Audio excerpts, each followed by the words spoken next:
Generally स्कूलचं objection याच्याकरता करता येतं आपल्याला की आपण डेटा जो काढलेला असतो तो स्कूलमधून जनरेट केलेला असतो. स्कूलमध्ये एक्झाम झालेली असते आणि त्याचा तो प्लॅटफॉर्म थोडासा वेगळ्या वेळी तो डेटा आपल्याकडे आलेला असतो. राज्य शासनाच्या परीक्षा झाल्या, त्यांचा तो डेटा आला आणि मग आपण त्याच्यावरती कमर्शियल कॉल करतो. जेव्हा स्कूलला समजतं की या शासनाच्या वगैरे परीक्षा नव्हत्या आणि ह्या फक्त डेटा कलेक्ट करण्यासाठी झाल्या आणि याच्यावरती आता कमर्शियली पॅरेंट्सला जाऊन अप्रोच केला जातोय, त्यावेळेस स्कूल पॅनिक होते. मेन म्हणजे स्कूल पॅनिक होण्याचं कारण असं असतं की तो डेटा त्यांच्या थ्रू आपल्याला मिळालेला असतं आणि समजा व्यवहारामध्ये जर एखाद्या ईसीने आपल्या किंवा आपल्या नावाने अजून कोणी जाऊन गडबड केली तर त्याचं पूर्ण खापर कुठं फोडणार असतं, पालक जाऊन शाळेवरती फोडणार असतात की तुम्ही कोणत्या तुम्ही परमिशन दिलीच कस काय, तुम्ही पालकांचा डेटा दिलाच कस काय. इव्हन फक्त पैशाचा व्यवहार नाही, त्या मुलाच्या बाबतीमध्ये काही अनसेक्युअर्ड घटना घडली है ना, कुठे त्याला किडनॅप केलं गेलं, कुठे काय हरवलं, काही प्रॉब्लेम झाले तर इन्व्हेस्टिगेशन करताना काही सगळ्याच गोष्टी बाहेर येतात आणि ते स्कूलपर्यंत जातात की स्कूल आपला डेटा बाहेर देते, त्याच्यामुळे मग ते अनेक गोष्टी घडतात. खूप सारे ऑब्जेक्शन वेगवेगळ्या प्रकारचे. पॅरेंट्सला काही प्रॉब्लेम आला आपल्याकडे डेटा आल्यामुळे किंवा स्कूलमधून डेटा बाहेर गेल्यामुळे तर पहिले जाऊन पॅरेंट्स जातात स्कूलला आणि म्हणून ज्या दिवशी ज्या मिनिटाला स्कूलला समजतं की आपण दिलेल्या डेटावरती अशा पद्धतीने कॉलिंग सुरू झालेली आहे किंवा अप्रोच सुरू झालेला आहे, त्या मिनिटाला स्कूल लगेच शाळेला किंवा पूर्ण प्रांतांच्या ग्रुपवरती मेसेज टाकते की अशा प्रकारे कोणत्याही कॉलला तुम्ही एंटरटेन करू नका, अशा प्रकारे कोणालाही तुम्ही घरी तुमच्या बोलवू नका, अशा प्रकारे कोणताही प्रॉडक्टला तुम्ही पैसे देऊ नका, अशा प्रकारे कोणताही व्यवहार तुम्ही बाहेरच्या बाहेर स्कूलला विचारल्याशिवाय करू नका. ओके, आणि बस तिथं विषय संपून जातो. मग घडतं काय आपल्या बाबतीमध्ये की आपल्या मुली काहीतरी उपद्रव करून डेमो लावतात. डेमो का लागतो हे पण समजून घेऊ. अशा ब्लॉक झालेल्या शाळेवर डेमो का लागतो त्याचं कारण असं आहे की सगळेच पॅरेंट्स 1000-2000 पॅरेंट्स आहेत, म्हणजे विद्यार्थी आहेत त्या शाळेमध्ये, तर 2000च्या 2000 पॅरेंट्स अवेअर नसतात, कॉशियस नसतात की ग्रुपवर काय चाललेलं आहे. समजलं ना. आज शाळेने मेसेज टाकला की बाबा असं असं काय असेल तर तुम्ही बोलू नका, करू नका आणि तिथे श्रीकांत सरांचा मुलगा त्या शाळेत शिकतोय, श्रीकांत सरांचा नंबर त्या ग्रुपवरती अपडेटेड आहे, पण श्रीकांत सर त्या दिवशी ऑफिसच्या कामामध्ये खूप बिझी होते, त्याच्याकडे लक्षच नाहीये त्या मेसेजकडे वगैरे. 2 दिवस त्यांच्या कामाच्या धकाधकीमध्ये निघून गेले आणि मग 2 दिवस गेल्यानंतर आपण परत बॅक जाऊन सगळे मेसेजेस चेक करत बसत नाही, कारण स्कूलवरती रेअर इम्पॉर्टंट मेसेज येतात, रेअर है ना. बाकी तर ते स्कूलच्या विद्यार्थ्यांच्या ऍक्टिव्हिटी रिलेटेड मेसेजेस येत असतात, होमवर्क आला, नोट्स आले, हे आलं, ते आलं. मग हे 2 दिवस कामात असल्यामुळे काय करतात, हे तो मेसेज स्किप करतात आणि ते पुढे मग आपला कॉल जातो. यांना माहीतच नाही की स्कूलनी काहीतरी असं ऑब्जेक्शन घेतलेलं आहे, लक्षात घ्या. आणि मग हे अपॉइंटमेंट देऊन टाकतात. आपल्यापैकी ईसी जातो, तिथे 2 तास कष्ट करतो, मेहनत करतो, बरोबर, आणि मग ती मेहनत झाली मग मॅडम म्हणजे त्यांच्या मिसेस हळूच बोलवतात त्यांना, कारण त्यांची मैत्रिणीचा नंबर त्या ग्रुपवरती असतो आणि त्यांची मैत्रिणीने त्यांना सांगितलेलं असतं ग्रुपवर असं असं शाळेचा मेसेज आलेला आहे. आणि मग ते सांगतात, राहू ते यांनी आता दाखवलं ना प्रोडक्ट, तेव्हा मला आठवण आली की स्कूलने आपल्याला मेसेज टाकलेला आहे की अशा लोकांना म्हणजे असं काही प्रोडक्ट तुम्ही विकत घेऊ नका. बस संपला विषय. तुमचं काय झालं, बरोबर ना, तेच झालं. पैसे द्यायला रेडी होता, ऑनलाईन ट्रान्सफर करत होता, घरातली एक व्यक्ती आली, त्या व्यक्तीला स्कूलचा मेसेज माहित होता आणि त्यांनी निगेटिव्ह करून टाकलं, बरोबर. मग आता हे तर एक ऑब्जेक्शन झालं की स्कूलने मेसेज टाकला. कधी कधी स्कूलने काय मेसेज टाकलेला पण नसतो, तरी पॅरेंट तुम्हाला काय बोलतो, मी त्याच्या शाळेमध्ये चौकशी करतो, बरोबर, किंवा मी शाळेतल्या शिक्षकांना विचारतो हे घ्यायचं की नाही घ्यायचं, बरोबर आहे ना. एकतर शाळेत चौकशी करतो किंवा शाळेतल्या शिक्षकांना विचारतो हे घेऊ का नको घेऊ, याचा मुलाला फायदा होईल की नाही होईल. किंवा शिक्षक बोलले, शाळेतले असो किंवा ट्युशनचे असो, ते जर बोलले तर मग मी तुम्हाला सांगतो, म्हणजे त्यांच्यावर तो डिपेंड असतो. मग आता हे दोन्ही प्रकारचे जे ऑब्जेक्शन्स आहेत, तिथे तुम्ही ज्या घरात बसलेले समजा तिथे पैसे आहे, पालक अवेअर पण आहे शैक्षणिक बाबतीमध्ये, घरात परिस्थिती साऊंड आहे त्यांची, अगदी आपल्याला पटकन 25-30 हजार रुपये ते ऑनलाईन जीपे करू शकतात, मुलाची मार्क पण कमी आहे, त्याला गरज पण आहे, एवढं सगळं आपल्या फेवरमध्ये सर्कमस्टान्सेस असताना पण ते जेव्हा स्कूलवरती ढकलतात, मग ती ऍडमिशन काय होत नाही. हे स्कूलचे ऑब्जेक्शन कशा पद्धतीने हँडल करायचे ते थोडंसं आपण वेगळ्या वेगळ्या वेळी काय करता येईल, काय सांगता येईल ते आपण डिस्कस करू. म्हणजे आपल्याला गोष्टीची एक 10-20 वेळेस रिव्हिजन आणि डिस्कशन आपल्यामध्ये झालं की ज्यावेळेस पालकांकडे आपण बसतो आणि पालक हेच सेम ऑब्जेक्शन टाकतात, त्यावेळेस मला मेंदूला तिथे ताण देत बसण्याची गरज नाही, बिकॉज मेंदूला ऑलरेडी मेंदू प्रिपेअर्ड आहे त्याला काय आन्सर करायचं, बरोबर. म्हणून हे झालं पाहिजे, बरोबर. मग आता मला सांगा की तुम्हाला जर एखाद्याने ऑब्जेक्शन टाकलं की स्कूलच्या शाळेचा मेसेज आलेला आम्हाला हे आवडलं, पण स्कूलने आम्हाला सांगितलेलं आहे की कोणत्याच पद्धतीचा कोणता व्यवहार करू नका बाहेरच्या कोणत्या त्यांनी जसं ऑब्जेक्शन हँडल केलं ते एक तुम्हाला सांग. हा. पहिली गोष्ट म्हणजे कशी होती की त्यांना आवडलं होतं, तर त्यांनी सांगितलं की तुम्हाला आवडलंय ना, तुम्ही तुमचा मुलाचा विचार करा, कारण त्याला मुलीला मार्क कमी आहेत. तुम्हाला असं वाटतंय का की याच्यामुळे तिला काही फायदा होणार नाही, किंवा असं वाटतंय का की याच्यामुळे काहीतरी दुष्परिणाम होतील? आतापर्यंत जी आम्ही माहिती दिली ती पटली आहे ना तुम्हाला? ते म्हणले हो पटली आहे, याच्यामुळे दुष्परिणाम होणार नाही, त्याच्यामुळे फायदाच होईल. त्याच्यानंतर आणखी एक सांगितलं की कुठलीही शाळा, कुठलीही कॉलेज असं एक्सटर्नल काय ऍक्टिव्हिटी करा असं बोलत नाही. म्हणजे तुम्ही जाऊन क्लास लावा, आता तुमचा मुलगा डान्स चांगला करतो, शाळा बोलणार नाही की त्या डान्सचा क्लास लावा, किंवा तुमची शाळा कधीच बोलणार नाही की आम्ही सर्टिफिकेट लिहून देतो की तुमचा मुलगा उद्या जाऊन 90% मिळवेल, उद्या जाऊन तुमचा मुलगा डॉक्टर इंजिनियर बनेल, त्याला लाख रुपयाची पेमेंट लागेल. तुमची शाळाच जर तुम्हाला कन्फर्म नाही आहे, तुमची शाळा जर एका वर्गामध्ये एक विद्यार्थी अगदी 50% आहे आणि एका 90% आहे, तर गॅरंटी शाळा देते का तो 50 वर्ष 90 येईल? आता तुम्ही टीचरला फोन केला तर ती टीचर सांगू शकेल का हे अवघड सब्जेक्ट कोणते? जर तुमच्या शाळेला गॅरंटी नाही, क्लासला गॅरंटी नाही, कुणाला गॅरंटी नाही, तर तुम्ही त्यांचं काय करता?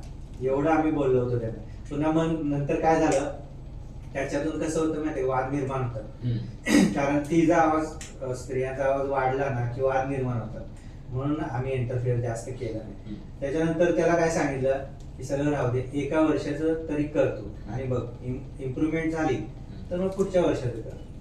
मग तो नंतर येणार होता आपल्या ऑफिसचा पत्ता घेतलेला, पण ते काय आला नाही आला, म्हणजे ते नंतर होत नाही, बरोबर. तिथे जे आपलं ऑब्जेक्शन काय हँडल झालं ते पटलं त्यांना, तर तिथे ऍडमिशन होणार. आपल्याला तेच करायचं आहे की तिथल्या तिथेच यस नो जे होईल ते, पण आपल्याला यस साठी जो प्रयत्न करायचा आहे तो तिथल्या तिथे झाला पाहिजे, बरोबर. सो कसं अजून काय श्रीकांत सर आपण कसं हँडल करू शकतो या गोष्टीला?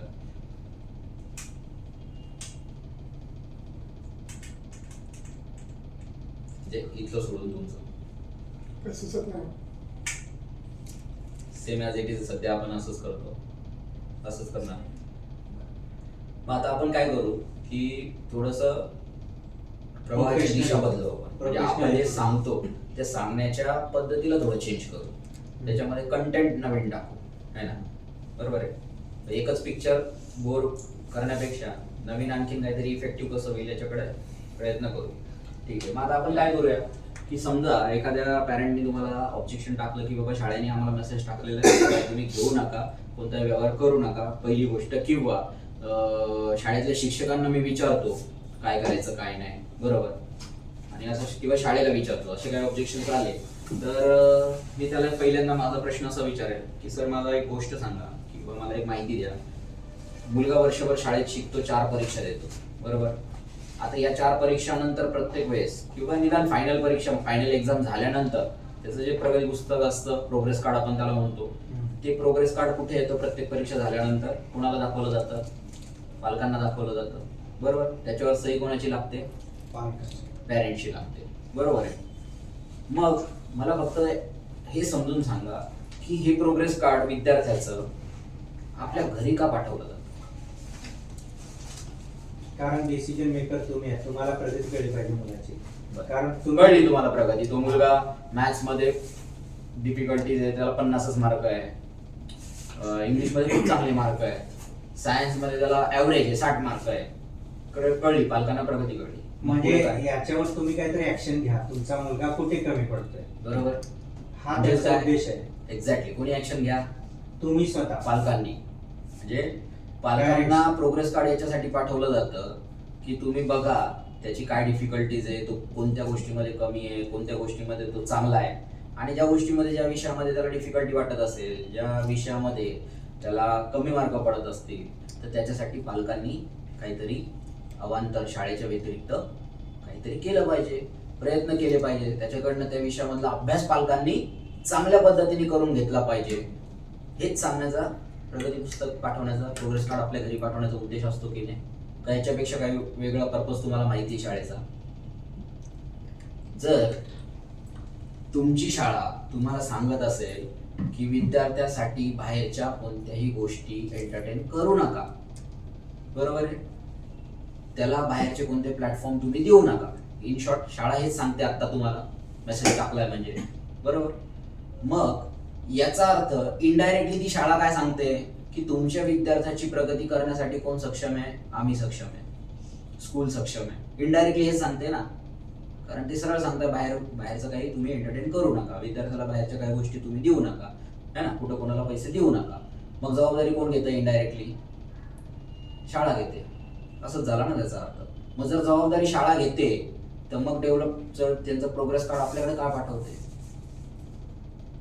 मग आपल्याला का सांगते या विषयात तो कमी आहे, या विषयात तो चांगला आहे? इनडायरेक्टली आपल्याला शाळा का सांगते? आता तुम्हीच मान्य केलं ना 2 मिनिटापूर्वी की त्यांची अपेक्षा असते की पालकांनी पण त्या मुलाच्या अभ्यासामध्ये लक्ष घातलं पाहिजे, पालकांनी पण त्या मुलाचा अभ्यास घरून करून घेतला पाहिजे, त्याचं हस्ताक्षर खराब असेल तर हँडरायटिंगची प्रॅक्टिस करून घेतली पाहिजे, त्याच्या सिली मिस्टेक्स होत असेल तर पालकांनी घरी त्याच्याकडे लक्ष दिलं पाहिजे, बरोबर आहे ना. त्याच्यात लिहितात, त्याचं पाठांतर वीक आहे, मग त्याचं पाठांतर चांगलं करण्यासाठी पालकांनी प्रयत्न केले पाहिजे. हाच त्यांचा उद्देश असतो, असं तुम्हीच 2 मिनिटापूर्वी सांगितलं है ना. मग जर इकडे ते इनडायरेक्टली जबाबदारी घेत आहे की त्या विद्यार्थ्याच्या प्रगतीला पूर्ण आम्ही कारणीभूत आहे, आम्ही सक्षम आहे, आम्ही करू, आम्ही बघू, मग ते प्रोग्रेस कार्ड पालकांपर्यंत पाठवायची काही गरजच नाही, ते तुमच्याकडेच ठेवा. आम्हाला मार्ग सांगूच नका. आम्हाला काय पाहिजे? पालकांना त्याचं यशच बघायचं आहे फक्त, आम्हाला बाकी काही नको. आम्हाला आमच्या मुलाला 90-95% बघायचं आहे. ते प्रोग्रेस कार्ड आम्हाला काय पाठवू नका, कारण तुम्ही सांगतात तुम्ही काही करायचं नाहीये, आम्ही करू जे काही ते. मग ते तिकडेच ठेवा ना, आणि तुम्हीच बघा कोणत्या विषयात तो वीक आहे, तुम्हीच बघा त्याच्यावरती त्याला कसं प्रमोट करायचं आहे, तुम्हीच बघा त्याचा जो अवघड विषय आहे तो त्याला सोपा कसा करून देता येईल. आमच्याकडे कशाला प्रोग्रेस कार्ड पाठवतात? पण शेवटी ही प्रोसेस थांबणार आहे का? नाही. परीक्षा झाली की प्रोग्रेस कार्ड कुठे येणार आहे? घरीच येणार आहे, बरोबर आहे. आणि घरी येणार आहे म्हणजे इनडायरेक्टली ते शेवटी तुम्हालाच सांगणार आहे की लक्ष द्या. आणि मग जर लक्ष द्यायचं असेल आणि जर आपण वेगवेगळ्या प्लॅटफॉर्म मधून आपल्या मुलाला मदत करायची इच्छा दाखवतोय, मग जे प्रोसेस सांगते तेच तर आम्ही करतोय ना. शाळेचा संबंध येतो कुठे याच्यामध्ये? नाही तर मग शाळेला तुम्ही जाऊन उद्या सांगा आमच्याकडे प्रोग्रेस कार्ड पाठवू नका, ते तुमचं तुम्ही बघा, आम्हाला फक्त आमचा मुलगा डॉक्टर झालेला पाहिजे, आमचा मुलगा आम्हाला पायलट झालेला दिसला पाहिजे, शाळेला फी भरतो आम्ही, शाळेने आम्हाला सांगितलंय बाकीचे थर्ड पार्टी प्लॅटफॉर्म वापरू नका, त्याची आवश्यकता नाही. मग ते शाळेला जाऊन हे सगळं उद्या सांगा आणि शाळेला सांगा ही सगळी तुमची जबाबदारी आहे, आमच्याकडे कशाला प्रोग्रेस कार्ड पाठवताय? बंद करतील का ते प्रोग्रेस कार्ड पाठवणं? नाही. शेवटी तुमची जबाबदारी तुमच्यावरती ते लादणारच आहे आणि तुम्हाला त्याच्यामध्ये इन्व्हॉल्वमेंट, त्याच्या अभ्यासामध्ये, त्याच्या प्रगतीमध्ये, त्याच्या अधोगतीमध्ये तुम्हाला इन्व्हॉल्वमेंट द्यावीच लागणार आहे. मग एक सारासार कॉमन सेन्सनी लॉजिकल विचार करा की शाळा 100% जबाबदारी घेणार नाही. प्रोग्रेस कार्ड मधून वेळोवेळी आपल्याला शाळा अपडेट करणार आहे, विद्यार्थ्याची प्रगती होते की अधोगती होते, कोणता विषय अवघड आहे, का अवघड आहे, काय त्याचे प्रॉब्लेम्स आहे, आणि त्याच्यावर इनडायरेक्टली या प्रोग्रेस कार्ड मधून एक मेसेज आपल्या घरी पाठवला जातो की आई वडिलांनी या सगळ्या गोष्टींकडे लक्ष देणं गरजेचं आहे. आणि आम्ही पण तुम्हाला घरात येऊन तेच सांगतोय की आपल्याला त्याच्या ह्या प्रगतीवरती लक्ष देणं गरजेचं आहे. मॅथ्स त्याला अवघड जातोय, सायन्सच्या कन्सेप्ट त्याला अंडरस्टँड होत नाही म्हणून त्याला मार्क कमी पडत आहे, तर माझ्या प्लॅटफॉर्म मधून त्याचे हे प्रॉब्लेम सॉल्व्ह होईल. जे शाळा तुम्हाला करायला लावते तेच मी तुम्हाला करायला लावतोय. सिंपल. याच्यामध्ये शाळेने हो म्हणते की नाही म्हणते शाळेचा संबंध येतच नाही ना. ओके, सो हा एक पॉईंट आपण त्याच्यामध्ये कव्हर करू शकतो, बरोबर. दुसरी गोष्ट आपण त्यांना एक कंपॅरिझन करून द्यायची टायमिंगची, टाइम आवर्स मिनिटची. कसं की आपण जर वर्षभराचा एक कालावधी कॅल्क्युलेट केला तर 365 दिवस असतात, एक दिवस 24 तासाचा असतो, बरोबर. मग पूर्ण वर्षभराचे जे तास काढले, आवर्स काढले, तर ते होतात 8760 तास पूर्ण वर्षभराचे, बरोबर. एका वर्षाचा कालावधी किती आहे? 8760 तास, बरोबर. आता आपण विचार करू की ह्यापैकी तो मुलगा शाळेत किती तास असतो? शाळा किती तासाची असते? 6 तासाची. शाळा वर्षभरात किती दिवस भरते? 220 दिवस, बरोबर. 220 दिवस तो 6 तास शाळेत जातोय, म्हणजे 1320 तास तो कुठे जातोय? शाळेत जातोय. पूर्ण वर्षाच्या कालावधीमधून शाळेतला कालावधी मायनस केला तर 7440 तास तो कुठे आहे? घरी, एक प्रकारे. बरोबर. या आवर्स मधून शाळेचे आवर्स जर मी मायनस केले, फक्त 1320 तास तो कुठे आहे, शाळेमध्ये आहे. याच्यातून जर मायनस केले तर एवढा मोठा कालावधी तो कुठे असतो, घरी असतो. मग आता त्या मुलाला समजा मी दिवसभरातून पाटील सरांसोबत फक्त 1 तास राहतो, है ना, पाटील सरांसोबत रोज मी फक्त 1 तास राहतो, पण पाटील सरांची फॅमिली 24 तास त्यांच्या सोबत असते. किंवा अनिल सर खूप चांगले मित्र आहेत त्यांचे आणि वर्किंग पार्टनर्स आहेत, बरोबर, कलिग्स आहेत, ऑफिस कलिग्स आहेत. अनिल सर त्यांच्यासोबत 8-8 तास असतात. सो पाटील सरांना जास्त कोण ओळखत असेल, मी ओळखत असेल. पाटील सरांबद्दल जास्त माहिती कोणाला असेल, त्यांचे चांगले गुण, त्यांचे वाईट गुण, त्यांचा स्वभाव, सगळ्या गोष्टी. फॅमिली जास्त ओळखत असेल, अनिल सर जास्त ओळखत असेल की मी जास्त ओळखत असेल. अनिल सरांमध्ये माझ्यामध्ये तुलना केली तर कोण जास्त ओळखत असेल, अनिल सर की मी? अनिल सर जास्त ओळखत. कारण अनिल सर किती वेळ त्यांच्या सोबत असतात, 8 तास त्यांच्या सोबत असतात. मी किती वेळ असतो, 1 तास असतात. मग इथे तुमच्या मुलाचे ड्रॉबॅक्स, लूफहोल्स, डिसएडव्हान्टेजेस, ऍडव्हान्टेजेस, तो कशामध्ये त्याचं पोटेन्शियल चांगलं आहे, कशामध्ये तो वीक आहे, हे इथे यांना जास्त माहिती असेल की यांना जास्त माहिती असेल.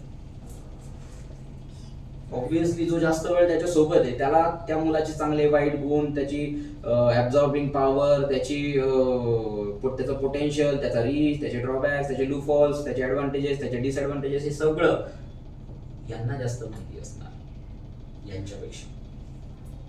बरोबर आहे, करेक्ट आहे. मग जर यांना जास्त माहिती असेल त्याच्या प्रॉब्लेम बद्दल, फक्त प्रॉब्लेम बद्दल जर विचारलं तर यांच्यापेक्षा यांना त्याचे प्रॉब्लेम्स अभ्यासातले जास्त जर माहित असतील तर मग निर्णय यांनी घ्यायला पाहिजे का यांनी घ्यायला पाहिजे? बरोबर आहे, निर्णय पॅरेंट्सनी घेणं गरजेचं आहे. कारण तुमच्या समोर ना हे सगळं लॉजिकल गोष्टी आहेत ना, याच्यामध्ये काही रॉकेट सायन्स आहेत का?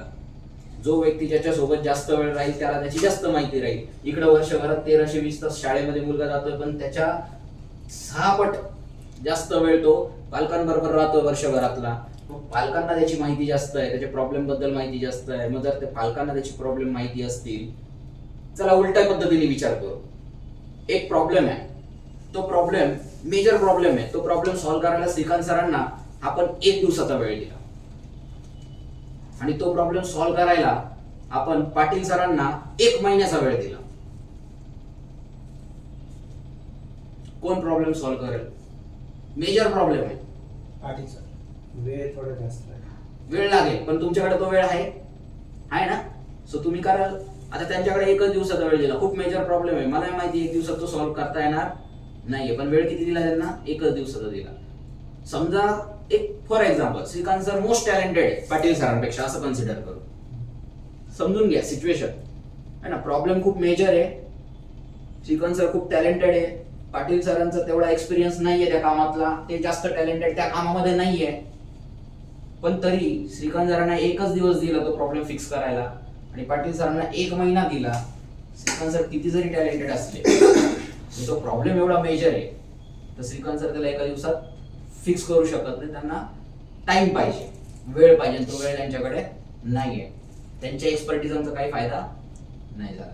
पण पाटील सरांचा एक्सपर्टिझम तेवढा नाही आहे, पण पाटील सरांना more than that sufficient time दिला.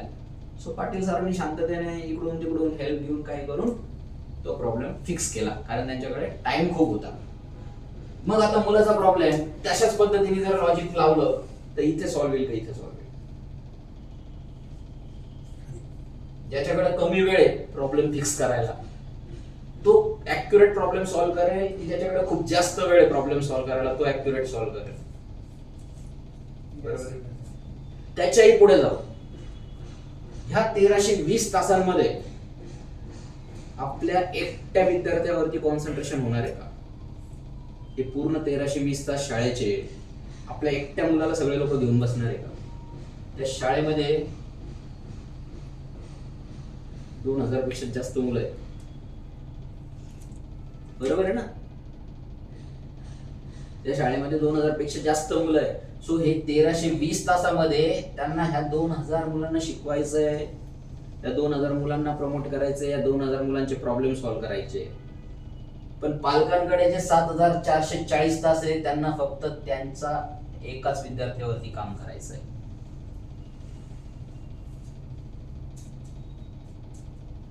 सो मला तुम्ही ह्या तिन्ही गोष्टी कम्पेअर करा आणि मला सांगा की मुलाचे प्रॉब्लेम सॉल्व्ह करण्यासाठी इथे काम झालं पाहिजे का इथे काम झालं पाहिजे. लॉजिक लावून सांगा कुठं काम झालं पाहिजे. बरोबर आहे. सो इथे काम करणंच बेटर आहे. पालकांनी घरी जो वेळ आहे तिथंच काम करणं योग्य आहे. तेच केलेलं काम त्याच्या यशामध्ये किंवा पैशामध्ये कॉन्ट्रीब्युशन करणार आहे. इथं तुम्ही ठरवून पण काही करू शकत नाही. नाही इथं प्रॉब्लेम फिक्स होऊ शकत नाही. तर त्या 1320 तासामध्ये 2000 मुलांचे प्रॉब्लेम फाइंड आउट पण होऊ शकणार नाही, सॉर्ट आउट पण होऊ शकणार नाही आणि या 2000 मुलांना नॉलेज पण देता येणार नाहीये. पण तरी ते काम चाललेलं आहे आणि तरी माझ्याकडे हा वेळ आहे, मला ह्या वेळेत काही करायचं नाही. मी कोणाकडनं अपेक्षा ठेवतोय तरी या वेळेत यांनी करावं अशी अपेक्षा ठेवतोय, ज्या गोष्टी चुकीच्या आहे. आणि हेच कॅल्क्युलेशन आयुष्याचं बॅलन्स शीट त्याच्या मुलाचं आपण बिघडवून टाकतो है ना. बरोबर आहे. म्हणजे दिवसा काम करायचंय पोटपाणी भरायला, जॉब आहे मार्केटमध्ये, सगळे दिवसाचे जॉब असतात, चांगल्या चांगल्या सॅलरीचे जॉब आहे. रात्री फक्त वॉचमनचा किंवा सिक्युरिटीचा जॉब मिळतो आणि बीपीओ IPO सोडले तर खूप कमी याच्यात है ना. मी दिवसा झोपा काढणार आणि रात्रीच्या टायमाला मी म्हणणार मला ₹1,00,000 मिळाले पाहिजे. असं झालं ना की जिथं काम केलं पाहिजे त्यावेळेस मला तिथं त्या ठिकाणी नाही काम करायचं आणि चुकीच्या वेळेस मी जागा राहणार आणि मी काम करायची अपेक्षा ठेवणार. जिथं काही होऊ शकत नाही तिथंच अपेक्षा ठेवणार की इथं काम झालं पाहिजे आणि जिथं खूप काही होऊ शकतं तिथं मात्र मी काही करायचं नाही. अशा पद्धतीने जर तुम्ही शाळेवरती तुम्ही सोडलं तर इथे काही घडू शकत नाही. हे तुम्हाला हे मांडून दाखवावं लागेल त्यांना. तुमचे नोट्स पाहिजे 2-3 पॉईंटचे की याच्यावरती मला काय बोलायचं आहे. पहिला मुद्दा तुम्हाला काय बोलला पाहिजे की या तासांचं कंपॅरिझन करून त्यांना सांगा की शाळेकडे एवढेच तास आहे, तुमच्याकडे एवढे तास आहे. शाळा त्या मुलाला एवढ्याच तासासाठी ओळखते, तुम्ही त्या मुलाला एवढं ओळखता. मग जर याच्यापेक्षा तुम्ही जास्त ओळखता तर त्याचा प्रॉब्लेम तुम्हाला जास्त माहिती आहे यांच्यापेक्षा. सो तो फिक्सअप तुम्ही केला पाहिजे. इथे हे त्या मुलाच्या 1320 तास त्या एकट्या मुलाच्या सानिध्यात नसतात की हे सगळे लोक. इकडे 2000 मुलं आहे, सगळ्यांवरती लक्ष ठेवायचं. म्हणजे हा पण टाइम काय त्या एकट्या मुलाचा नाहीये शाळेतला. इथे मात्र त्या एकट्या विद्यार्थ्याकडे तुम्हाला कॉन्सन्ट्रेट करायचं आहे. ते सगळं तुम्हाला कम्पेअर करता आलं पाहिजे आणि तुम्हाला त्यांना समजून सांगता आलं पाहिजे. कधी कधी एका टीचरवरचं पण ऑब्जेक्शन येतं की आम्ही त्याच्या अमक्या टीचर आहे, ट्युशन टीचर आहे, किंवा आम्ही त्याच्या अमक्या मॅडम आहेत, वर्ग शिक्षिका आहे, क्लास टीचर आहे, त्यांना सांगतो. तिथं पण तुम्हाला कंपॅरिझन करावे लागेल. तिथं पण तुम्हाला सांगावं लागेल. काय सांगावं लागेल की बघा सर आणि मॅडम, तुम्हाला माहिती का एका वर्षामध्ये किती मिनिट्स असतात. मग 365 दिवस गुणिले 24 तास गुणिले 60 मिनिट, हे झाले 5,25,000 मिनिट. एका वर्षात 5,25,000 मिनिट्स असतात.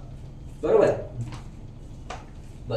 आता एक टीचर आहे स्कूल मधली, बरोबर, एक टीचर, एक शिक्षक किंवा शिक्षिका आहे. ती एका दिवसात त्या मुलाच्या सानिध्यात किती मिनिटं असते? 40 मिनिटं. आणि तिच्या लेक्चर पुरतच ती तिथे असेल.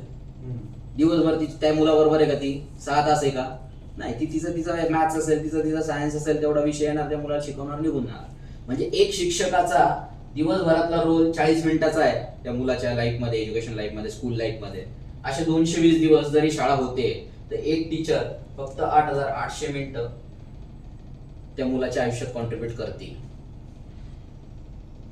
टोटल वर्षभराचे मिनिट किती आहे? 5,25,000. या 5,25,000 मिनिटांमधून एक टीचर एका पर्टिक्युलर विषयाची त्या मुलाचं यश आणि अपयश ठरवण्यासाठी 8,800 मिनिटाचं कॉन्ट्रीब्युशन देते. आता हे सोडले, याच्यातून हे जर मायनस केले तर 5,16,800 मिनिट त्या टीचरला सोडलं. 8,800 मिनिट तिचे मायनस केले, याच्यातून हे मायनस केल्यावर 5,16,800 मिनिट. बाकी तो मुलगा तुमच्या सानिध्यात आहे एक प्रकारे, त्या टीचरच्या सानिध्यात नाही. आता सांगा बरं, या 8,800 मिनिटामध्ये तिच्याकडे 80 मुलं आहेत वर्गातले रोज, आणि या 5,16,800 मिनिटामध्ये तुमच्याकडे एकच मुलगा आहे तुमचा. कुठं जडणघडण चांगली होईल, कुठे त्याचे प्रॉब्लेम आयडेंटिफाय लवकर होतील, कुठे त्याचे प्रॉब्लेम सॉर्ट आउट लवकर होतील, इथे की इथे. कम्पेअरिंग टाइम लिमिट पण इथेच होतील. कम्पेअरिंग पुन्हा तोच विषय आला, जो व्यक्ती ज्याच्या सानिध्यात जास्त राहील तोच त्याला ओळखेल जास्त. बरोबर. सो तुमची टीचर 8,800 मिनिट वर्षभरात मला ओळखते. त्याच्यातही ती मला पर्टिक्युलरली एकट्याला नाही, ते 80 मुलांना ती कॉन्ट्रीब्युट करते. इथं मात्र 5,16,800 मिनिट राहिलेले, मला तर माझ्या मुलावरच काम करायचं आहे ना. एवढा मोठा टाइम स्पॅन माझ्याकडे आहे, मी काही करायला नाही म्हणतो. मी सांगतो या टीचरला विचार, काय विचारतं सर, याच्यात तुम्हाला जास्त माहिती का, याच्यात तिला जास्त माहिती, बरोबर आहे की नाही. सो हे लॉजिकल जर एज्युकेटेड फॅमिली असेल, ही कुठे चालेल. अडाणी आहे, भाजी विषय, त्याला हे कॅल्क्युलेशन डोक्यावरून जाते, तू येडा होऊन जाईल काय चालू आहे, बरोबर आहे की बाबा, त्याला समजणार पण नाही जास्त. तर तिथे नाही, तिथे मला माझ्या वेगळ्या ऑब्जेक्शनने जायचं आहे.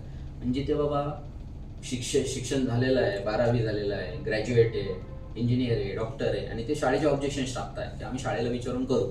तर तुम्हाला हे सगळं त्यांना मांडून दाखवता आलं पाहिजे, की कंपॅरिझन, लॉजिकल कंपॅरिझन तुम्हाला करून दाखवता आली पाहिजे. एक्स्ट्रीम इम्पॅक्ट पडणार याचा हे लिहून घ्या माझ्याकडनं. जेव्हा तुम्ही हे ऑनबोर्ड ऑन पेपर त्यांना लिहून दाखवणार ना, की निर्णय तुमचा आहे, काम कुठं करायचं ते निर्णय तुमचा आहे, आमचं काय म्हणणं नाही. शेवटी तुम्हाला काय करायचं ते तुमचाच प्रश्न आहे. पण थोडंसं अंधश्रद्धेतून बाहेर या, सुपरस्टिशन्स मधून बाहेर या, है ना. नाक पाणी पितो, आपण त्यांनाच प्रश्न विचारायचा, नाक पाणी पितो, सॉरी नाक दूध पितो, ही श्रद्धा आहे की अंधश्रद्धा आहे, विचारतो मी तुम्हाला. काय नाक दूध पितो ही श्रद्धा आहे की अंधश्रद्धा आहे? अजूनपर्यंत तरी पाहिलं नाही मी, असं प्रत्यक्ष पाहिलं नाही पिक्चर. तुम्हाला वाटतं का म्हणजे पीत असेल किंवा नसेल पीत, वॉटेवर, पण तुमच्या मताप्रमाणे ही श्रद्धा आहे की अंधश्रद्धा आहे?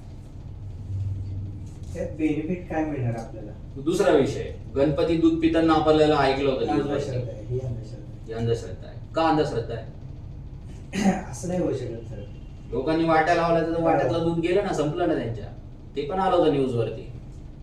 खाली नाही, असं होऊ शकत नाही, म्हणजे वैज्ञानिक दृष्टिकोनातून होऊ शकत नाही. वैज्ञानिक दृष्टिकोनातून त्याचं रिझोल्युशन हे होतं की कॅपिलरी ऍक्शन असते. ती कॅपिलरी ऍक्शन आपण सायन्समध्ये शिकलो होतो. कॅपिलरी म्हणजे जर एक बारीक पोकळी असली तर त्याच्यामध्ये जो हवेचा एक व्हॅक्यूम तयार होतो, आणि त्याच्यावरती काय, त्याच्या खाली जर लिक्विड तुम्ही हे केला तर ते सक करतं, बरोबर आहे. ते व्हॅक्यूमची जी पोकळी आहे, कारण एअर टाईट असतं ना ते, आणि तुम्ही काहीतरी पाणी टाकलं किंवा लिक्विड टाकलं तर तो हवेची पोकळी ती रिकामी होते, आणि ती जी हवेची जागा आहे ती लिक्विड पकडतं त्याच्यामध्ये. ती एकदम बारीक जर नळी असेल, बारीक व्हॅक्यूम असेल तर ते कॅपिलरी ऍक्शन होती. ती कॅपिलरी ऍक्शनमुळे ते होतं. म्हणजे जर मी सायन्स शिकलो आणि मला जर हे माहिती आहे तर मी काय म्हणाल, ही अंधश्रद्धा आहे टोटली. जरी ते दूध संपलं तरी मी म्हणाल ही अंधश्रद्धा आहे, बरोबर आहे का? मग इथे हे सगळं माहीत असून जर मी हे मान्य करेल, म्हणजे मला हे नॉलेज असून जर मी हे मान्य करायला गेलो की नाही गणपती दूध पितो, मग मी काय करतोय, मी सुपरस्टिशियस आहे, अंधश्रद्धाळू आहे मी, बरोबर आहे का नाही? तसं मला हे सगळं गणित दिसत असून तरी जर तुम्हाला शाळेकडे जायचं असेल तर तुम्ही पण तुमच्या मुलाच्या एज्युकेशनल लाईफच्या बाबतीमध्ये, फ्युचरच्या बाबतीमध्ये टोटली सुपरस्टिशियस आहात. आणि अंधश्रद्धा बाळगणाऱ्यांचं कधीही ते यशस्वी होऊ शकत नाही. ते ब्राह्मणाकडे जाऊन, आपण मंगळावर पोचलो, चंद्रावर पोचलो, तरी ते ब्राह्मणाकडे जाऊन कुंडलीत बघता तुमचं मंगळ खराब आहे, तुमचा हे खराब आहे, तुमचा तो खराब आहे. शनिवारी जाऊन दूध भात द्या, ज्याच्या त्याच्या आध्यात्मिक विश्वास अविश्वासाच्या गोष्टी असतात. पण थोडंसं प्रॅक्टिकल बाजूने जर बघितलं, तुम्ही करा, नका करू असं नाही. मंदिरात तर मी पण जातो, मी पण गोष्टी करतो, पण एक कोणत्याही गोष्टीचं लिमिट असायला पाहिजे. की एखाद्या माणसाला जर एखाद्या ब्राह्मणाने सांगितलं की तू दही भाताचा नैवेद्य दर शनिवारी अमक्या अमक्या मंदिरात नेऊन दाखव, तुझी खूप प्रगती होईल, असं त्या ब्राह्मणाने सांगितलं. याने हाय तो जॉब सोडला आणि हा शनिवारी नाही रोज जाऊन दही भाताचा नैवेद्य तिथं मंदिरात जाऊन वाहतोय, तर याची प्रगती होईल का?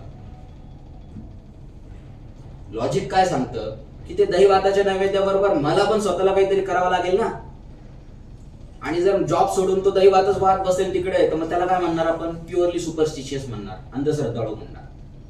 म्हणजे मला गोष्टी कळतात पण मी पूर्ण अंधश्रद्धेच्या नादी लागलो तर माझी प्रगती होऊ शकत नाही. तसं इथं तुम्हाला सगळ्या गोष्टी इथं मी ऑन पेपर दाखवल्या, तरी जर तुम्हाला जर त्या शाळेकडेच जायचं असेल तर मग तुम्ही अंधश्रद्धाळू आहे. आणि जो अंधश्रद्धाळू असतो त्याच्याबद्दल काय बोलायचं? कारण असे बाबा बुवा जे जेलमध्ये बसलेले त्यांच्यावरचे एव्हिडन्स प्रूव्ह पण झालेले आहेत, तरी त्यांचा लाखोनी भक्त गट आहे बाहेर अजून पण त्यांचे फोटो लोकांच्या घरामध्ये. मग कायदा मूर्ख आहे का? प्रूव्ह झालं ते खोटं आहे का? ज्या लोकांवर त्यांनी अत्याचार अन्याय केले त्यांचं आयुष्य खराब झालं ते खोटं आहे का? पण आहे. म्हणजे लोकांना कसं आहे, अंधश्रद्धाळू जो असतो त्याला त्याच्यातून बाहेर यायचंच नसतं, तो इन्फ्लुएन्स मध्ये असतो, बरोबर आहे, आणि तो त्याचाही लाईफ खराब करतो आणि त्या अंधश्रद्धेच्या नादी लागून दुसऱ्याचं पण लाईफ खराब करतो. आपल्याला आपल्या मुलाचं लाईफ असंच अंधश्रद्धाळू बनवून सुपरस्टिशियस बनवून खराब करायचं आहे का, ते तुमचं तुम्ही ठरवा. बाकी माझं काम तुम्हाला दाखवायचं होतं आणि सांगायचं होतं, बरोबर.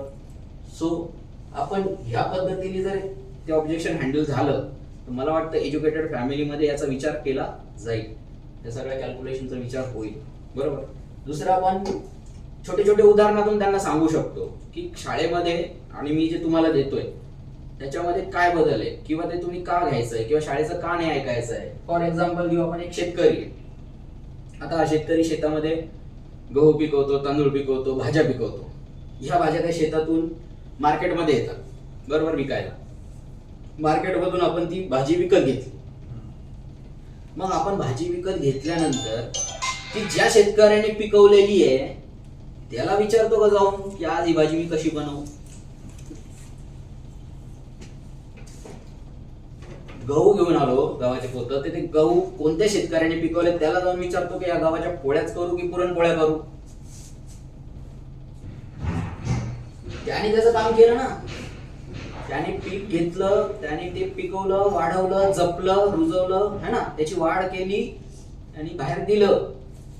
पण ते दिल्यानंतर त्याच्यावरती काय प्रक्रिया करायची, ती भाजी कोरडी बनवायची की पातळ बनवायची की कशी बनवायची, गव्हाचं काय करायचं, पुरणपोळी बनवायची की साधी पोळी बनवायची, हे ज्याने घेतलंय तो विचार करेल ना त्या गोष्टीचा, आणि तो करेल ना. त्याच्यासाठी या शेतकऱ्याला जाऊन विचारायची काय गरज आहे? तसं शाळा ज्ञान देण्याचं, इन्फॉर्मेशन देण्याचं काम करते ना, तुमच्या मुलाला शिकवण्याचं काम करते ना. मग त्या मुलाच्या ग्रोथसाठी, डेव्हलपमेंटसाठी पालकांनी काय केलं पाहिजे त्यांना जाऊन विचारायची काय गरज आहे? एखाद्या कंपनीचा जो बॉस आहे किंवा कंपनी आहे तुम्हाला पगार देते, बरोबर, दर महिन्याच्या 1 तारखेला तुम्हाला पगार मिळाला. कंपनीने मला पगार दिलाय म्हणून महिनाभरात त्या पगाराचं काय नियोजन करू, कोणाला देऊ, घर भाडं किती भरू, लाईट बिल किती भरू, हे त्या कंपनीला विचारलं जातं का? कारण त्यांनी पगार दिलाय म्हणून. मग माझ्या मुलाला शाळा शिकवते म्हणून प्रत्येक गोष्ट मुलांनी घरात काय करायचं, काय घ्यायचं, काय नाही घ्यायचं, काय सोडायचं, कसं करायचं, कसं नाही करायचं, हे त्या शाळेला का विचारायची गरज आहे?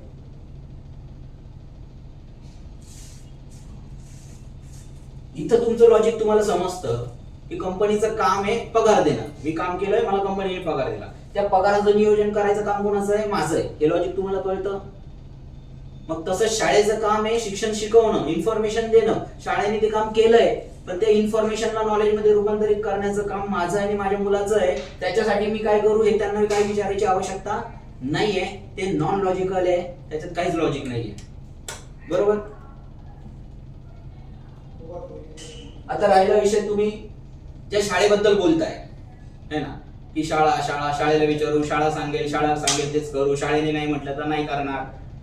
आजकालच्या ज्या शाळेचं स्वरूप जर बघितलं ना तर ते पंढरपुराच्या विठ्ठलाच्या मंदिरामध्ये जे बडवे आहेत किंवा मोठमोठे देवस्थान जे आहेत, शिर्डीचा असू द्या, शनी शिंगणापूरचा असू द्या, तिथली जर आजची परिस्थिती बघितली तर तिथे ह्या बडव्यांची आणि ह्या पुजाऱ्यांची मक्तेदारी, त्यांचेच घरं पूजा करणं, म्हणजे त्यांना त्यांचीच ती मक्तेदारी आहे. त्यांच्याशिवाय तिथं दुसरं कोणी एंट्री करू शकत नाही.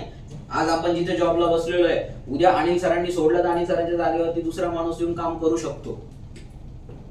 मी मॅनेजर आहे, माझ्या जागेवर मी सोडलं तर दुसरा मॅनेजर येऊन काम करू शकतो. पण एकमेव असं महाराष्ट्रात जर बघितलं तर हे जे उच्च देवस्थान आहेत तिथले जे पुजारी आहेत त्यांच्या जागेवरती दुसरा कोणी येऊन काम नाही करू शकत. मक्तेदारी त्यांची, त्यांनीच तिथं बिझनेस टाकलेला आहे, तेच घेणार. तिथं सफरचंद ठेवलं तर त्यांच्याच घरात जाणार, तिथं तुम्ही देणगी टाकली तर त्यांच्याच घरात जाणार, तिथे तुम्ही अभिषेक केला तर त्या अभिषेकची फी त्यांच्याच घरात जाणार. आणि तिथं मक्तेदारी त्यांच्या एरियामध्ये, त्यांच्या रुटीनमध्ये, त्यांच्या कामामध्ये जर तिसरा इंटरफेअर करायला लागला तर टीव्हीवरच्या न्यूज आहेत माझ्याकडे, रस्त्यावरून मारामारी करतात हे लोक. काय झालं त्र्यंबकेश्वरला 2 वर्षापूर्वी, काय झालं पंढरपूरला, काय झालेलं आहे शनी शिंगणापूरला, काय झालेलं आहे तिरुपती बालाजीला, काय झालेलं आहे. कोणतं असं देवस्थान आहे की तिथं हे वादविवाद झाले नाही, जिथे हे लोक रस्त्यावर आले नाही, मारामाऱ्या केल्या नाही या लोकांनी. का तर कमर्शियल देवस्थान कमर्शियल झालं, तसं तुमची शाळा पण काय वेगळी नाही राहिलेली, पूर्ण कमर्शियल झालेलं आहे. आपण सांगतोच त्यांना, बघा ते तुम्हाला बाहेरच्या लोकांना येऊन तुमच्या मुलाच्या भवितव्यासाठी काही विकायला मना करतात. मग हे लोक स्कूल बॅग का विकतात? मग हे लोक युनिफॉर्म का विकतात? मग हे लोक मुलांचे शूज का विकतात? बालभारतीचे पुस्तकं प्रत्येकाच्या दुकानामध्ये अवेलेबल आहे, स्टेशनरी दुकानामध्ये, हे का विकतात? हे ऍडिशनल ग्रामरचं बुक मुलांना कंपल्सरी का करतात? हेवनबेल शाळेमध्ये 600 रुपयाचं पुस्तक कंपल्सरी केलं ग्रामरचं. त्या शाळेत बिचारे काही गोरगरिबांचे मुलं होते. हे कोणी सांगितलं? तो हमजा यायचा आपल्याकडे. त्याचं हमजाचं घर कोणी बघितलं होतं? तुम्ही बघितलं होतं? छोटस चाळीमध्ये राहतो, एवढं किराणा दुकान आहे छोटस, आणि इलेक्ट्रिकचे काम करत. म्हणजे अशा पालकांना त्या शाळेने 600 रुपयाचं ग्रामरचं बुक कंपल्सरी केलं. ते पोरगा त्यावेळेस 6वी स्टँडर्ड मध्ये होता. मी ते पुस्तक बघितलं. ते पुस्तक 12वीच्या मुलासाठी पण जड आहे.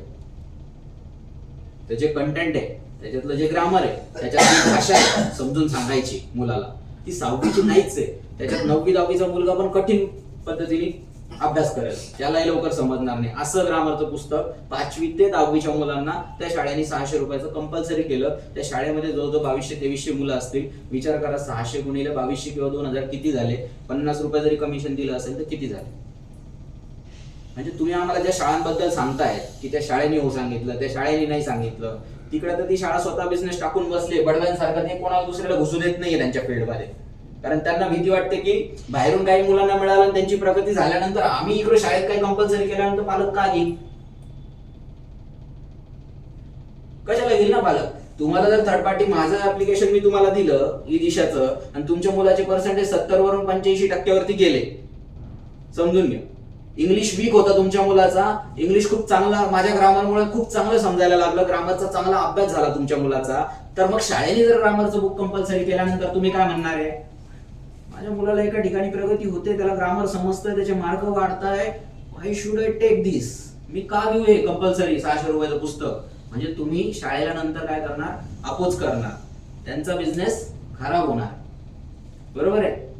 सो मुलांची जर बाहेर प्रगती झाली तर मुलांच्या प्रगतीच्या नावाखाली यांनी जो बिझनेस टाकलेला आहे हा बिझनेस चालणार नाही. म्हणून शाळा आमच्यासारख्या चांगल्या प्रोग्राम्सला पण प्रमोट करत नाही, सपोर्ट करत नाही. करेक्ट आहे? पुढे आता आपल्या घरामध्ये आपला मुलगा आहे, तुमचा मुलगा आहे सर, तुमचा मुलगा आहे, मुलगी आहे, ती प्रॉपर जेवणच करत नाही 2 टाइम. जेवायला बसते तिला जेवणच जात नाही, एक पोळीच्या वर जेवतच नाही. किती काय करा, काय कराल बरं तुम्ही? स्वतः तिला डॉक्टरला दाखवायला लागेल.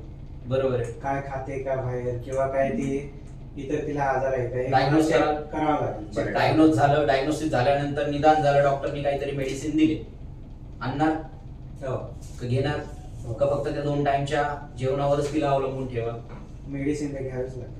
म्हणजे ही प्रोसेस कराल ना की आपला मुलगा, आपली मुलगी 2 वेळेस जर व्यवस्थित जेवण करत नसेल तर डॉक्टरकडे जाऊन त्यांचा आपण डायग्नोसिस करणार, डॉक्टरनी सजेस्ट केलेले मेडिसिन आपण तिला देणार किंवा त्याला देणार. हे पालकत्व आहे, पॅरेंटिंग आहे, माझी जबाबदारी आहे, माझं कर्तव्य आहे. मग तसंच 2 वेळचं जेवण तो अभ्यासाच्या बाबतीमध्ये शाळेत पण करतोच आहे, म्हणजे जेवायला जातोच आहे तिथे, पण ते जेवण त्याला जात नाहीये काही कारणांमुळे, व्यवस्थित ते जात नाहीये त्याला. मग त्याला पण कुठेतरी दवाखान्यात न्यावं लागेल आपल्याला, त्याचं पण डायग्नोसिस झालं पाहिजे. जर मी आता तुमच्या मुलाला 9वी ते मी त्याला 5वी 4थी पर्यंत 3री पर्यंतचे प्रश्न विचारले, त्याला एकाही प्रश्नाचं उत्तर आलं नाही, मग तो त्या शाळेत जिथं पोट भरायला जातोय, जिथं ते शिक्षण घ्यायला जातोय, ते शिक्षण जर ते अन्न जर त्याला परफेक्टली त्याचा हात जात नाहीये किंवा परफेक्टली त्याला ऍब्झॉर्ब होत नाहीये, तर मग प्रॅक्टिकल लाईफ मध्ये जे उदाहरण मी तुम्हाला आता दिलं तसं त्याला पण डायग्नोस करावं लागेल, त्याच्यासाठी पण मेडिसिन शोधावं लागेल की त्याला व्यवस्थित जेवण गेलं पाहिजे, शाळेतला अभ्यासाला व्यवस्थित कळला पाहिजे, परीक्षेला त्याला यश मिळालं पाहिजे, परीक्षेत मार्क वाढले पाहिजे, त्याला हे नॉलेज शेवटपर्यंत लक्षात राहिला पाहिजे, त्याच्यासाठी डायग्नोसिस झालं पाहिजे, त्याच्यासाठी मेडिसिन मिळालं पाहिजे, आणि ते मेडिसिन मी घेतलं पाहिजे. मग आम्ही काय चुकीचं सजेस्ट करतोय तुम्हाला? किंवा काही ठिकाणी मुलं जेवणही करतायत, व्यवस्थित जेवताय, पण तब्येतच सुधरत नाही, इम्युनिटीच नाहीये. थोडं काय झालं का आपण आजारी पडतो. एक उदाहरण घेऊ, बरोबर, साथीचं काही कंटेजियस डिसीजेस आले की लगेच व्यक्ती आजारी पडतो. तो 2 वेळेस व्यवस्थित जेवण करतोय, काही प्रॉब्लेम नाही. असं काही नाही की जेवत नाही त्याच्यामुळे काय होतं. 2 वेळेस व्यवस्थित जेवण करतोय, तरी त्याची इम्युनिटी लो आहे, तरी तो आजारी पडतो व्यक्ती. परत तुम्ही काय करा, तीच प्रोसेस करा. असं का होतंय? दवाखान्यात जा, डायग्नोसिस करा, मेडिसिन्स घ्या. तसंच आपला मुलगा पण शाळेत जातोय, ट्युशनला जातोय, म्हणजे जेवण करतोय असं समजू, व्यवस्थित जेवण करतोय, पण रिझल्ट काय दाखवतो?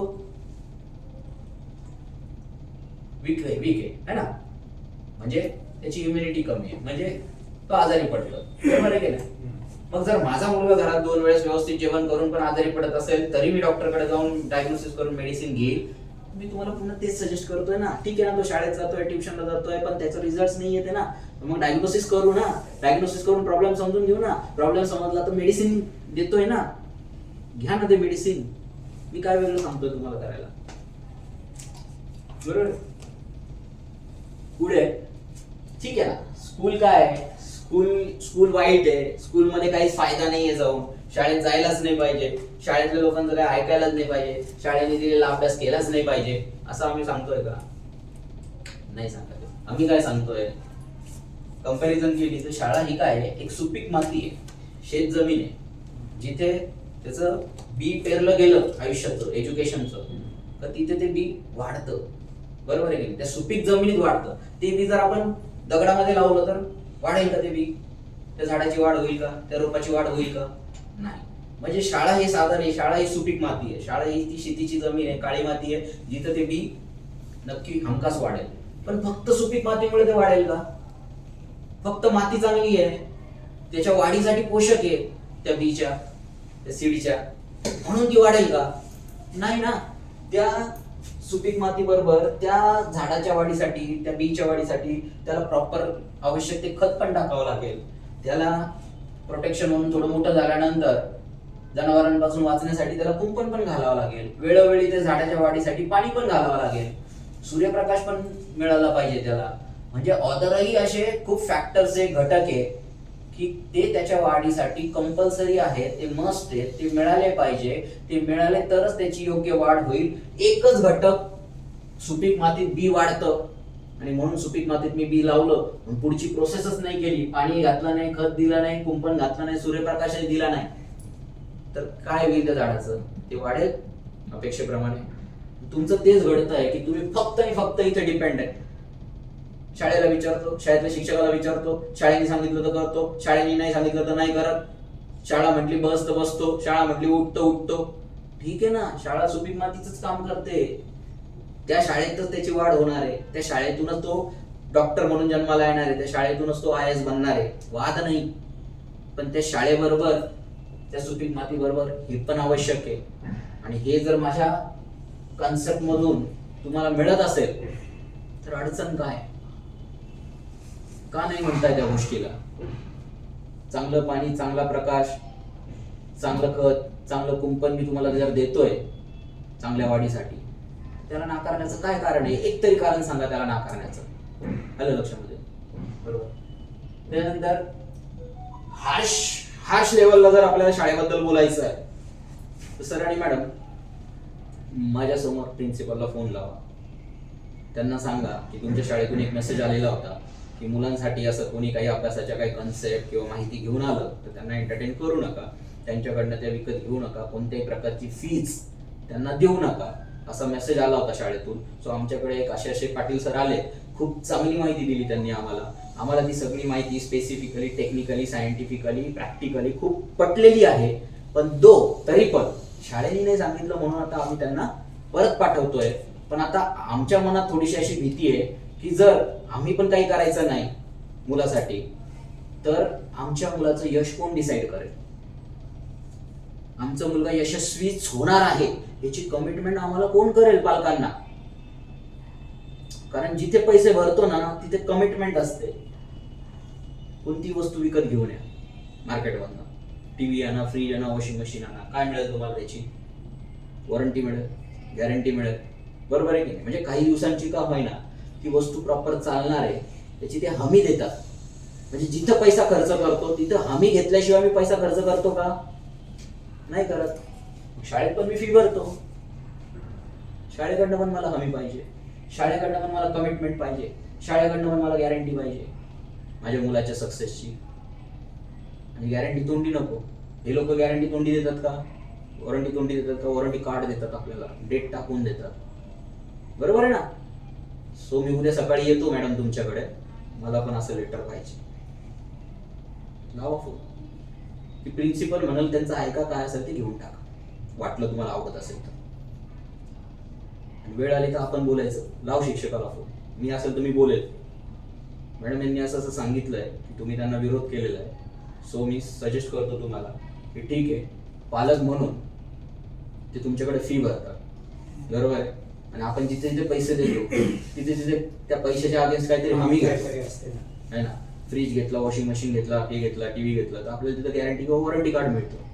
सो मी त्यांना पालकांना सजेस्ट केलंय की उद्या ते सकाळी तुमच्या घरी येतील, तुमच्याकडे शाळेत येतील, त्यांना तशी हमीपत्र द्या. त्यांना विचारा तुमच्या मुलाला काय बनायचं आहे. तो म्हटलं आर्किटेक्ट इंजिनियर बनायचं आहे, तेवढं हमीपत्र त्यांना देऊन टाका की आमच्या शाळेत तुमचा मुलगा शिकतोय, त्याच्या शिक्षणासाठी तुम्ही 70,000 रुपये फी दरवर्षाला भरताय, आणि it is our commitment that we will make your child as an architect engineer. This is our commitment, this is our promise. Letter द्या. आणि जर देऊ शकत नसाल तर ते त्यांच्या मुलाचं गोल पूर्ण करण्यासाठी, ते त्यांच्या मुलाला कुठेतरी यशस्वी करण्यासाठी तुमच्या व्यतिरिक्त चांगले काहीतरी प्रयत्न करत असतील तर त्यांना अडवू नका. एकतर तुम्ही ही कमिटमेंट द्या, नाही तर मग अडवू नका. बरोबर? दोन पैकी एक तुमच्याकडे पर्याय. कारण पालकांना तर कमिटमेंट पाहिजे, कारण पालक पैसा खर्च करतोय, त्या मुलाच्या आयुष्यातला एवढा वेळ शाळेवरती खर्च करतोय, ट्युशनवरती खर्च करतोय, कमिटमेंट तर पाहिजे. बरोबर आहे का? सो इथे कडक ऑब्जेक्शन आपण त्या पालकांना हँडल करू शकतो. नॉर्मली तर आपण हे सांगतो की ठीक आहे, ज्या शाळेचा वर तुमचा एवढा भरोसा आहे, फोन लावा त्या शाळेमध्ये, माझ्या समोर विचारा तो मुलगा कशामध्ये वीक आहे, कशामध्ये स्ट्रॉंग आहे, कोणता विषय त्याला अवघड वाटतोय, कोणत्या विषयामध्ये त्याला त्याच्या झालेल्या एक्झाम मध्ये, आता लास्ट जी एक्झाम झाली त्याला सगळ्यात चांगले मार्क कोणत्या विषयात पडले, सगळ्यात कमी मार्क कोणत्या विषयात पडले, ज्या विषयात त्याला कमी मार्क पडले, समजा गणितात कमी मार्क पडले, तर गणितातला कोणता भाग असा आहे स्पेसिफिकली की जो त्याला कळालेला नाहीये. चला लावा फोन. तुमच्या मुलाचं अनालिसिस त्या शाळेने जर आत्ता दिलं, सांगितलं, तर मी मान्य करेल की शाळा तुमच्या मुलाला 100 ने 500 ने 1,01,000% त्याच्या गोल पर्यंत, त्याच्या डेस्टिनेशन पर्यंत, तुम्हाला त्याच्या यशापर्यंत, पीक वरती पोहोचवू शकेल. पण जर तुमच्या शाळेला याच्यातला एकही गोष्ट माहीत नसेल तर ही शाळा तुमच्या मुलाच्या लाईफ मध्ये त्याला यशस्वी करण्यासाठी कितपत कॉन्ट्रीब्युशन करू शकेल, जिला काहीच माहिती नाही तुमच्या मुलाच्या एज्युकेशनल प्रोग्रेस बद्दल. ते शेवटी फक्त परीक्षेच्या पेपरवरून अनालाइज करून एक प्रोग्रेस कार्ड तुम्हाला पाठवतात. त्या एका पेपरवरून त्यांनी त्या पेपरमध्ये काय केलेलं आहे, काय नाही केलेलं आहे, काय लिहिलंय, कसं लिहिलंय, त्या एका पेपरवरून अनालिसिस करून तुम्हाला प्रोग्रेस कार्ड पाठवतात आणि तुमच्या मुलाचं पोटेन्शियल ठरवतात. वर्षभर त्या मुलाच्या काहीच ऍक्टिव्हिटी नसतील का, वर्षभर चांगलं काहीच नसेल का, त्याला काहीच कळालेलं नसेल का वर्षभरामध्ये, आणि जे कळालेलं नाहीये, मग जर तुमच्या पेपरमध्ये एक्झाम्पल ते पण देऊ शकतो आपण, जेव्हा पेपर येतो किंवा पेपर होतो, रिझल्ट लागतात, कोणत्या शाळेने अशी प्रोसेस केलेली आहे की त्या मुलाला, फॉर एक्झाम्पल घ्या ना, आता 5वी 6वीचा पेपर झाला, म्हणजे लास्ट फायनल एक्झाम झाली, फायनल एक्झामला मॅथ्स मध्ये ह्या मुलाला 55 मार्क पडले आउट ऑफ 100. बरोबर? समजून घ्या, 6वीला फायनल एक्झामला रिझल्ट लागले, 1 मेच्या दिवशी पालकांनी रिझल्ट आणला, त्या रिझल्ट मध्ये आपल्या मुलाला 55 मार्क पडले आउट ऑफ 100. अशी कोणती शाळा आहे का जिनी तुम्हाला त्या रिझल्ट लागल्यानंतर फोन केला, तुम्हाला पालकांना शाळेत बोलवलं किंवा विद्यार्थ्याला बोलवलं आणि सांगितलं की तुमच्या विद्यार्थ्याला 6वीच्या फायनल एक्झाम मध्ये खूप कमी मार्क मॅथ्स मध्ये मिळालेले होते, म्हणून आता शाळेने एक उपक्रम सुरू केलेला आहे की तुमच्या मुलासाठी मॅथ्स कसं सोपं करायचं. तो आता 7वीला जाईल, तर 7वीला त्याला मॅथ्स मध्ये डिफिकल्टी येऊ नये म्हणून तुमच्या शाळेने काय ऍक्टिव्हिटी केल्या. बरोबर आहे श्रीकांत सर? करेक्ट आहे? बरोबर आहे ना? म्हणजे मला काय दाखवायचं आहे की शाळा कुठपर्यंत आणि कोणत्या लेवल पर्यंत तुमच्या मुलासाठी प्रयत्न करू शकते. तर तिथे लिमिटेशन्सच आहेत शेवटी. अशी कोणती शाळा बघितली का मी सांगतोय त्याप्रमाणे की 6वी ते 7वीच्या सुट्ट्यांमध्ये त्या मुलाला बोलवून त्याचे जे विषय होते त्याच्यावरती त्यांनी काम केलं? आहे का अशी शाळा? अख्ख्या महाराष्ट्रात दाखवा. म्हणजे ते 55 मार्क घेऊनच त्याला 7वीत बसवतात की नाही? बरोबर आहे ना? हे 55 मार्क घेऊनच तो मुलगा 7वीत बसतो. 6वी पेक्षा 7वीचा सिलेबस त्याचा अवघड झालेला असतो, गणित अजून अवघड झालेले असतात आणि पुन्हा तेच गणित जे 7वीचे तेच शिकवण्याचं काम करतात. मग 6वीचे बेसिक कन्सेप्ट त्याच्याकडनं क्लिअर करून घेतल्या जातात का? 5वीचे बेसिक कन्सेप्ट त्याच्याकडनं क्लिअर करून घेतल्या जातात का? मग शाळा काय करते? फक्त त्याला पुढच्या वर्गात नेते ना. त्याच्या प्रॉब्लेम्स वरती फोकस करते का? त्याच्या प्रॉब्लेम्स वरती काम करते का? त्याला हेल्प करते का प्रॉब्लेम सॉल्व्ह करण्यासाठी? मग आम्ही करतोय तर काय बिघडलं? आम्ही करतोय तर काय बिघडतंय? पालकांनी ठरवून टाकलंय की त्याला प्रॉब्लेम मध्ये मदतच करायची नाही. तुम्ही ठरवलंय का आई वडील म्हणून की आपल्या मुलाला प्रॉब्लेम मध्येच ठेवायचं, कोणत्याही प्रकारचा प्रॉब्लेम त्याचा सॉल्व्ह होऊ द्यायचा नाही असं ठरवलंय का?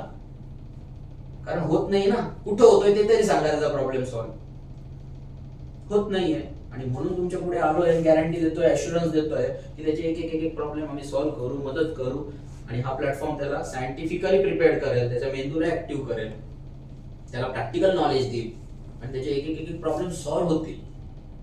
का त्या शाळेवरती जाऊन अडकलात तुम्ही? बरोबर आहे की? शेवटी आपण त्याला सांगू शकतो की अगदी शेवटी अजून काही वेळ आहेच बोलायची आणि बोलावंच लागतंय, तर फक्त त्यांना सांगा की ठीक आहे, तुमच्या मुलाला यशस्वी करण्यासाठी तुम्हाला ज्यांच्यावरती एवढा विश्वास आहे त्यांचं 1 मिनिटात आपण नॉलेज चेक करू शकतो.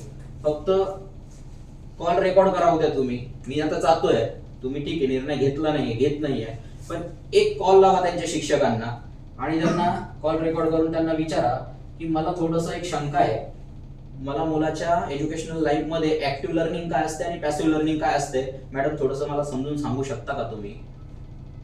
अचानक असा प्रश्न विचारा शिक्षकांना. तो कॉल रेकॉर्ड करा आणि प्रामाणिकपणे ती रेकॉर्डिंग मला पाठवा.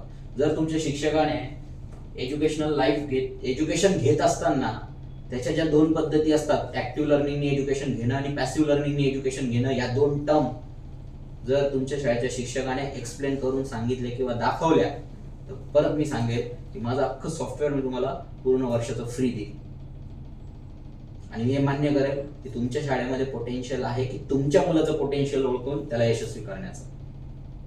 हे जर नाही त्यांना माहीत असेल तर ते तुमच्या मुलाला यशस्वी बनवू शकत नाही. कारण यशापर्यंत जाण्याचा हा रस्ता आहे की हा रस्ता आहे हेच त्यांना माहित नाही. ज्याला रस्ताच माहित नाही तो आपल्या मुलाला काय दिशा देईल? बरोबर आहे ना? ऍड्रेस मी विचारतोय अनिल सरांना. अनिल सर आयुष्यात त्या गावी गेलेले नाहीये. अनिल सर मला काय सांगतील कुठून कोणती गाडी पकडू, कुठे उतरू, कसं जाऊ, काय सांगतील? ते स्वतः आयुष्यात कधी गेलेले नाही, त्यांनी बघितलेलं नाहीये. पण पाटील सर 10 वेळेस त्या गावी जातात. पाटील सर मला प्रॉपर गाईड करतील. मग इथे जर ऍक्टिव्ह लर्निंग पॅसिव्ह लर्निंग तुमच्या शिक्षकालाच माहित नसेल, शिक्षण घेण्याची पद्धतच त्यालाच माहित नसेल, तर तुमच्या मुलाला काय मार्गदर्शन करेल आणि काय योग्य रस्ता दाखवेल, कसं सक्सेस व्हायचं आहे ते? बरोबर आहे? लास्टला एक छोटंसं एक्झाम्पल आपण त्यांना देऊ शकतो की कसं आहे, तुम्हाला जरी वाटत असलं ना की माझं काम शिक्षक करू शकतो, मी जे सांगतोय मी जे करतोय, तुम्ही सांगताय ट्युशन लावलेली आहे, तुम्ही सांगताय शाळा आहे, शाळा बघतीये, तर जरी काम तुम्हाला सारखं वाटत असलं ना, तुम्हाला असं वाटत असलं ना की मी जे सांगतोय, मी जे तुमच्या मुलाला दिशा देण्याचा प्रयत्न करतोय ह्या सगळ्या कन्सेप्ट मधून आणि माझ्या मेंटरिंग मधून, तर ते शाळा करेल आणि ते ट्युशन करेल. एक छोटंसं एक्झाम्पल, एक स्टोरी आहे. एक दिवशी एक डॉक्टरची गाडी खराब होते आणि ती गाडी घेऊन तो गॅरेजमध्ये जातो. गॅरेजमध्ये जो जातो रिपेरिंगला जातो. हा मेकॅनिक भलता सॉलिड विचारांचा असतो. त्याच्या मनात अचानक काहीतरी विचार येतो आणि त्याच्या मनात विचार येतो, तो डॉक्टरला म्हणतो, डॉक्टर साहेब मला एक सांगा, तुमच्या कामात आणि माझ्या कामात काय फरक आहे? तर असं विचारलं केलं तर काहीच फरक नाही आहे ना. मी पण एका मशीनचं ऑपरेशन करतो है ना, त्याच्यातले झालेले बिघाड दुरुस्त करतो, रिपेअर करतो आणि त्याला ओके करतो. तुम्ही पण एका मशीनला है ना ऑपरेट करतात, ऑपरेशन करतात, त्याच्यात झालेले बिघाड रिपेअर करतात, दुरुस्त करतात. आपल्या दोघांच्या कामात काहीच फरक नाही आहे. बरं, डॉक्टर पण चक्रावून जातो, म्हणणं तर खरं आहे. हे पण काय आहे, बॉडी एक मशीनच आहे आपल्या एक प्रकारे, बरोबर. आपणही काय करतो, बिघाड झाला की दुरुस्ती करतो, रिपेअर करतो आणि ओके करतो. हा पण काय करतो, बिघाड झाला दुरुस्ती करतो, रिपेअर करतो आणि म्हणजे ओके करतो. काय फरक आहे आपल्या दोघांच्या कामात? थोडं 1 मिनिटानंतर डॉक्टर त्याला काय सांगतो, हाय फरक आहे. बोलतो काय? तो बोलतो तू चालत्या गाडीचं मशीन खोलू शकतो का, इंजिन खोलू शकतो का आणि रिपेअर करू शकतो का चालू गाडीचं? मी चालू गाडीचं इंजिन खोलतो, है ना. म्हणजे आपण जिवंत असतो ना, ऑपरेशन होतात, हृदयाचं ऑपरेशन होतं, लिव्हरचं ऑपरेशन होतं, जिवंत असतानाच करतात ना. म्हणजे चालू गाडीचं ऑपरेशन करतो डॉक्टर. तसं मेकॅनिक रनिंग गाडीचं चालू इंजिनचं रिपेअरिंग करू शकतो का? नाही करू शकत. म्हणजे ज्याचं त्याचं एक्सपर्टिझम दिसायला जरी काम सारखं दिसत असलं की ते पण शिकवणार आणि आम्ही पण शिकवणार. ज्याचं त्याचं एक्सपर्टिझम वेगळं आहे. ते पुस्तकं शिकवू शकतात, पुस्तकातली माहिती खूप चांगल्या प्रकारे देऊ शकतात, शाळा तुम्हाला माहिती खूप चांगली देऊ शकते. पण आम्ही जे सांगतोय त्या माहितीचं रूपांतर नॉलेजमध्ये कसं करायचं याचं एक्सपर्टिझम आमच्याकडे आहे, त्या शाळेकडे नाही आहे. आलं लक्षामध्ये? सो दोघांचं काम सारखं वाटलं तरी ते सारखं नाही आहे. एक्सपर्टिझमचा फरक आहे, कामाच्या स्वरूपात फरक आहे. तसं शाळेचं काम वेगळं आहे, माझं काम वेगळं आहे. शाळा इन्फॉर्मेशन देईल खूप चांगल्या पद्धतीने देईल, पण मी तुम्हाला ते सांगणार आहे की या इन्फॉर्मेशनचं रूपांतर मुलाने नॉलेजमध्ये कसं कन्वर्ट करायचं आहे. अशा पद्धतीने बेसिकली तुम्ही जर याची खूप प्रॅक्टिस केली तर तुम्ही शाळेच्या ऑब्जेक्शनवरती पैसे घेऊन